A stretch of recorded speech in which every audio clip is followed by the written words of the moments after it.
नमस्कार. माझ्या मुलीची क्रेविंग अशी होत होती की तिला दहीवडा खायचा होता. तर म्हटलं चला दहीवडा बनवूयात. आता मुलांची इच्छा आहे म्हटल्यावर दरवेळेस तर बाहेर जाऊन खाऊ शकत नाही आपण. तर चला म्हटलं घरच्या घरी ट्राय करूयात.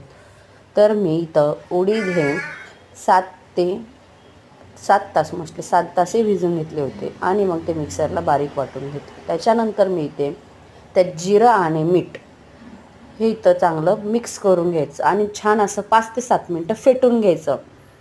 आणि ते कसं चांगलं झालं का नाही बघण्यासाठी एक वाटी घ्यायची आणि त्याच्यात पाणी घ्यायचं आणि ते बॅटर असं थोडंसं वाटीत टाकून बघायचं. ते जर ते जर चांगलं त्याच्यात जर ड्रॉप चांगला तरंगला तर समजायचं आपलं बॅटर व्यवस्थित आहे. त्याच्यानंतर मी इथं पाण्यात मीठ टाकून घेतले आणि तेल गरम करायला ठेवलं होतं. नॉर्मल असं गरम करायचं, खूप कडक करायचं नाही. आणि वडे त्यात छान असे आपण तळून घ्यायचे. छान असे गोल्डनसुद्धा, म्हणजे जास्त गोल्डनसुद्धा नाही करायचे, असे लाईट गोल्डन करायचे आणि त्याच्यानंतर काढून घ्यायचे आणि ते आपल्याला त्या पाण्यात टाकायचे.